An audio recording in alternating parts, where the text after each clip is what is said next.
Sot industria e sigurimeve përballet me një transformim kogja të madh, sikurse shumë industri të tjera, nga proceset tradicionale drejt shërbimeve çdo ditë më shumë digjitale, por për te teknologjisë mbetet një pyetje thelbësore. Si ndërtohet besimi në një botë gjithnjë e më shumë online? Sot me neve është Valton Ajeti, drejtor i Eurosig për Prishtinë, një nga kompanitë më të mëdha të sigurimeve në Kosovë, për me folë rreth sfidave aktuale të kësaj industrie, rolit të digitalizimit dhe mënyrës se si po ndryshojnë edhe pritshmëritë e klientëve. Valton, komptasin me të pasur në PR Zone. Faleminderit shumë për ftesën. Ke qenë shumë aktiv, ke qenë shumë i angazhuar gjatë këtyre 2 ditëve të summitit. Tregom është një vlerë shumë e madhe edhe Eurosigi për summitin ton. Tregom si e kishe përshkruajt këtë eksperiencë dhe vlerat që po na sjell ky summit realisht në vend. Për neve është privilegj me marrë pjesë në këtë summit, por është privilegj më i madh me qenë partner ekzekutiv ose sponsor general në Power to HR. Ky është viti i dytë me radhë që na sponsorizojnë Power to HR-in. Ne vlerësojmë edhe besojmë shumë që vlerat janë asetet më të mira të një kompanije apo ndërmarrje, e për ata na mundohemi me investu sa më shumë në vlerat njerëzore. Faleminderit edhe nga ana ime personalisht që gjetët kohë me qenë sot pjesë për këtë intervistë. Po më intereson si e kishe përshkruar sot pozicionin e Eurosig në treg edhe çka e ka bu me u dallu prej të tjerëve. Eurosigu në tregun vendor është një prej kompanive kryesore, edhe Eurosigu ka bë revolucion në industrinë e sigurimeve. Gjithashtu mbetet për më theksu se Eurosigu dallohet për sigurime shëndetësore, një prej produkte më të rëndësishme. Ky është segmenti juaj më i fortë, sigurimet shëndetësore. Kemi bërë revolucion. Në këtë pjesë na kemi bërë shumë investime, kemi bërë shumë ndryshime, kemi fut AI-n, vlerësime, gjithashtu të e morë parasysh bizneset e ndryshme që kanë orë në Kosovë, mandej po do të mi suportu me sigurime ndryshme. Kur flasim për sigurime, nuk flasim vetëm për sigurimin e veturave, se kjo ka qenë ndoshta vetëm shërbim që kemi kërkuar prej kompanive të sigurimeve për një periudhë kohë të gjatë. Së fundmi janë edhe sigurimet shëndetësore që po implementohen nga kompanitë private kryesisht dhe ka kërkesa çdo ditë më shumë për rritjen edhe për sigurime të tjera. Tregom pak a shumë një përmbledhje kështu të krejt shërbimeve që mujna me gjetë në Eurosig. Në industrinë e sigurimeve ka shumë produkte që i ofrojnë, sigurimet automjeteve, TPL ose i detyrueshëm, sigurimi kasko për automjete, mandej kemi sigurimin e pronave, sigurimi shtëpive, banesave, i fabrikave, i objekteve të ndryshme, mandej kemi sigurimet e ofertave, kontrata, këto janë garancione për kompani. Gjithashtu, sigurime vullnetare tjera janë që është më e rëndësishme sigurimi shëndetësor. Ka shumë produkte tjera që ofrohen për industrisë, po këto janë ndër më kryesore. Sa kanë ndryshuar pritshmëritë edhe të klientëve viteve të fundit? Kemi parë edhe kërkesa edhe si me thonë, produkte të reja nga ju, sidomos tash me udhëtimet tona më të shpeshta në përvendet e Bashkimit Evropian, kemi edhe disa produkte të reja që kanë hyrë ndoshta gjatë viteve të fundit në treg.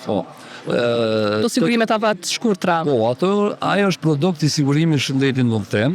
Ato shumica që udhëtojnë detyrohen me siguru shëndetin në udhëtim për çfarë do rasti që ndodh apo emergjencë që kanë gjatë udhëtimit.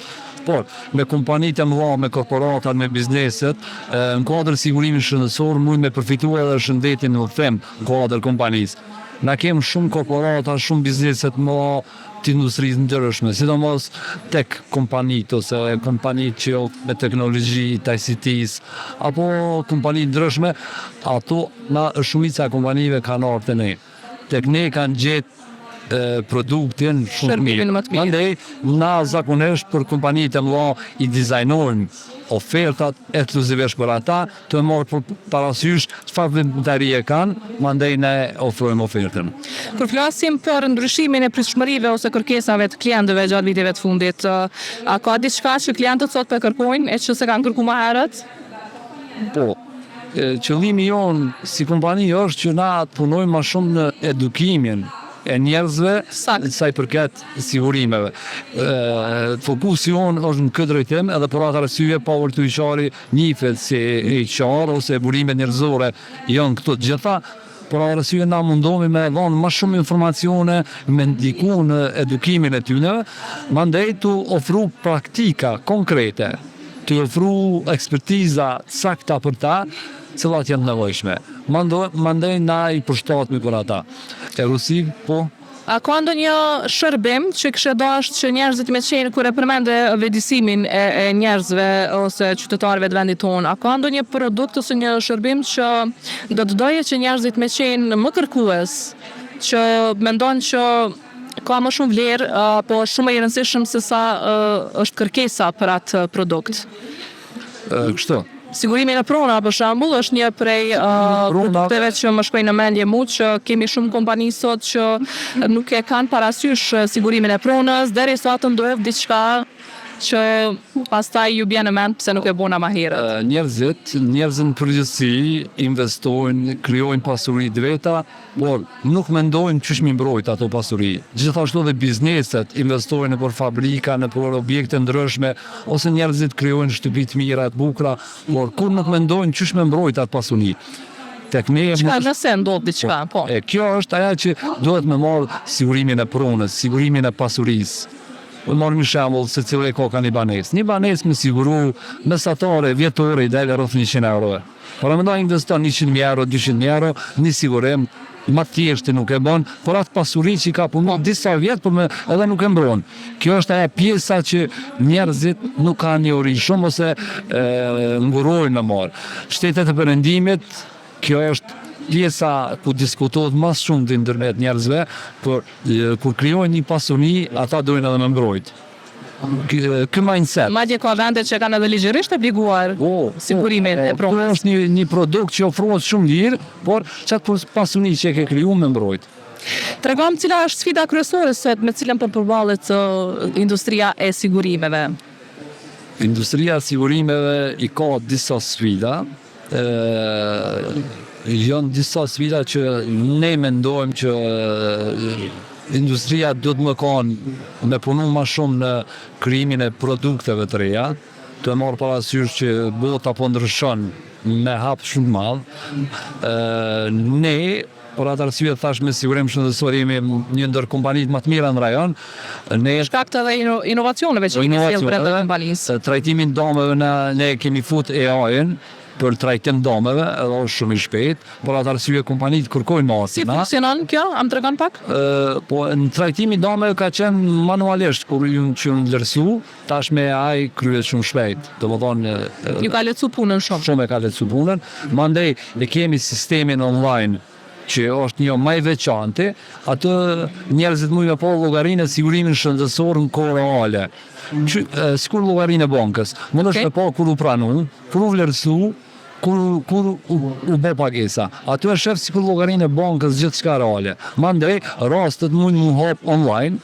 Për shembull, unë sot du me hap ose me përfitu nga një sigurim shëndetësor, po themi bashkë me anëtarët e familjes, krejt procesin muj me bo online. Po, gjithçka është online. Mundesh me ki kartelën digjitale wallet, kërkesat i bën online, pa pas nevojë me dorëzu dokumentat në mënyrë fizike, edhe komplet kushtet e kontratës i ki atë. Gjithçka e shef online. Kjo është një prej pjesëve që na veçohemi, ose kompanitë punonjësit kur që kanë shumë punëtor nuk kanë mundësi në marrë me dokumenta fizike të rrezoll, apo pranu ose pranu. Gjithçka lëndën e vet, kërkesat e veta i shohin online. A është kjo sfidë tash në aspektin e menaxhmentit është një lehtësim shumë i madh për juve inkorporimi i inteligjencës artificiale. Po në anën tjetër apo ngjall frikë tek njerëzit për vendin e tyre të punës, siç po në shumë industri. Kjo ka ndihmuar shumë, ja ka lehtësuar punën. Ata njerëz që punojnë në industri me këto inovacione se janë trolltat kompani që investojnë në burime njerëzore, në punojësit e tyre, me nxënë hapjen e kohës se bota po ecë çaq shpejt, mandej Arsyeja që na marrim pjesë në për këto evente, në për këto samite është që vlerat njerëzore të ecin përpara. Pra njerëzit nuk do të kenë frikë nga inteligjenca artificiale Srin ton, jo.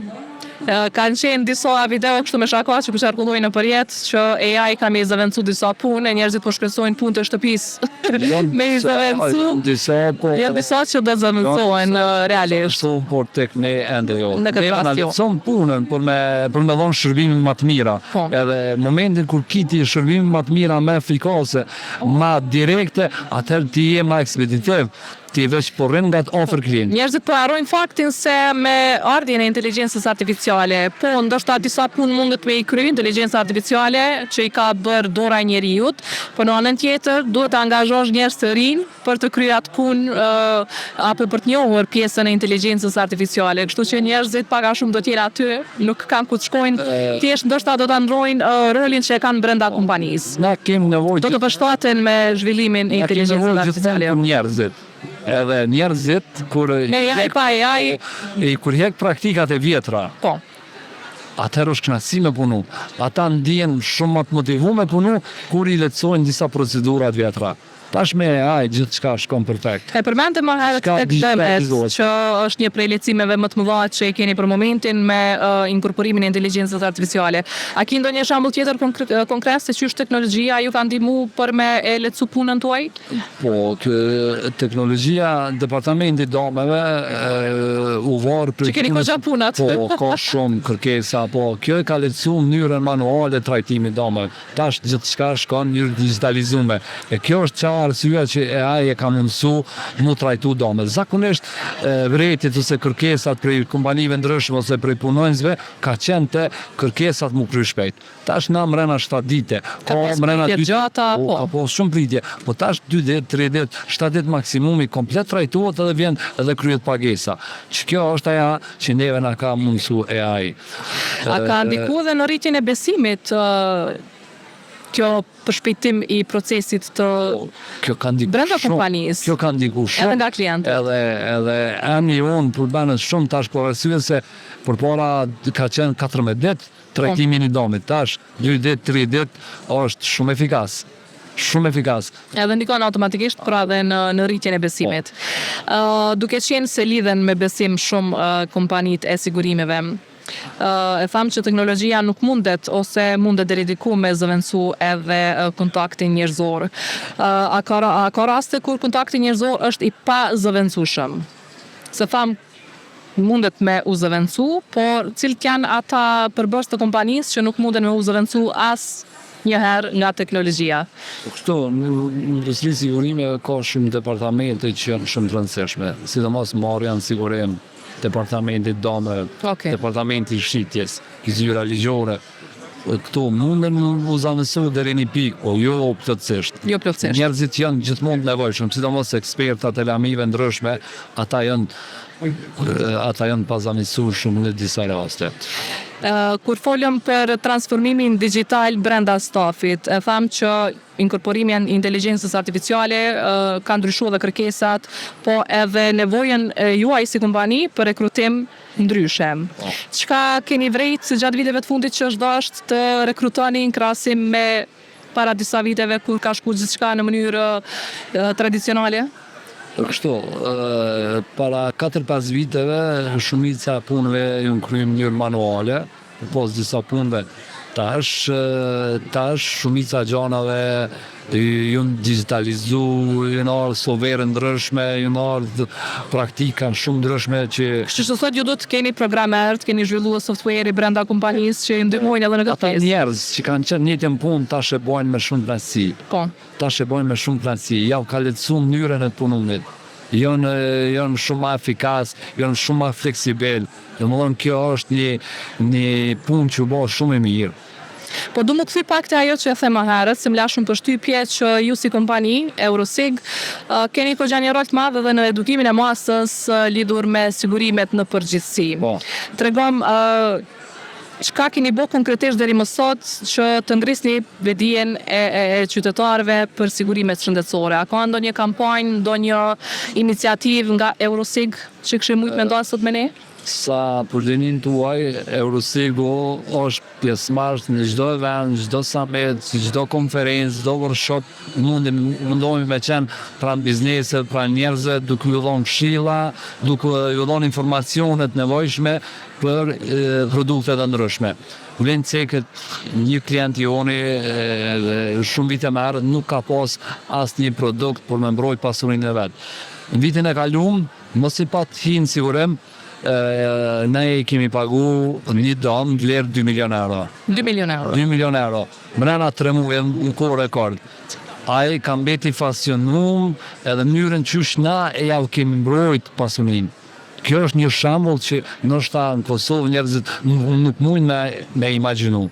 Por nëse ai ka investu një kohë gjatë edhe komplet pasuria e tij na u djeg.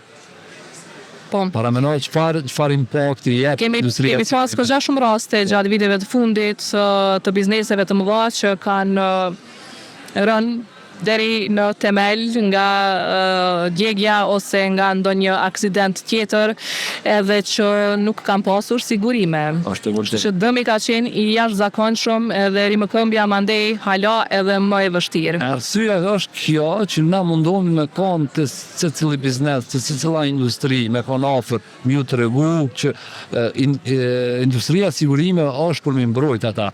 Momenti që janë ata në ditët më të këqija ose kur kanë aksidente, kur kanë fatkeqësi, kur ndodhen gjanat, kompanitë e sigurime i mbulojnë ata. Po këto e kompanitë edhe vetë nga bisedat me shoqërinë që njerëzit kanë shumë pak informacione lidhur me sigurimet e pronës, që kanë vlera milionëshe ose edhe miliardëshe.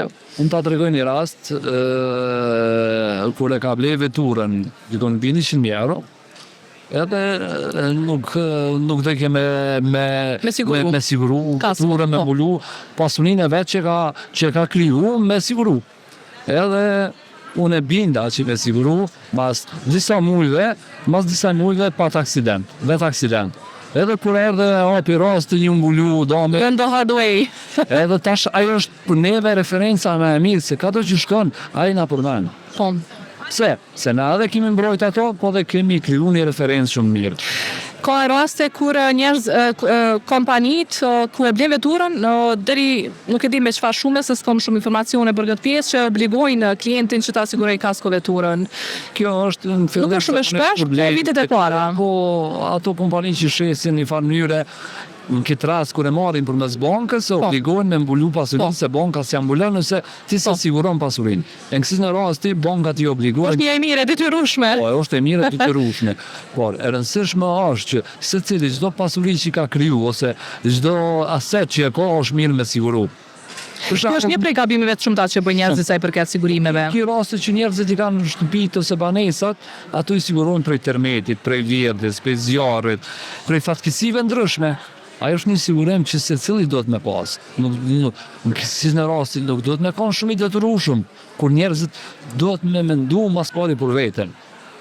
Tregom për fund, Valton, cila kishte me qenë një këshill për qytetarët, por edhe për industrinë në përgjithësi, edhe për kompanitë e tjera, pse jo, kur bëhet fjalë për sigurimet sot.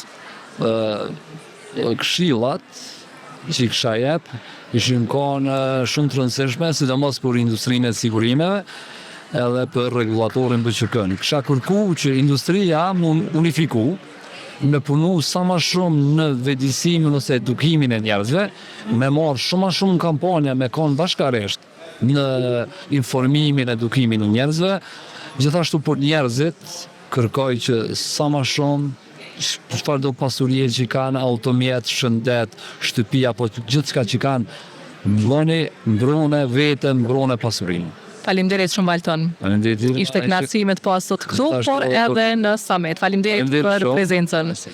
Faleminderit.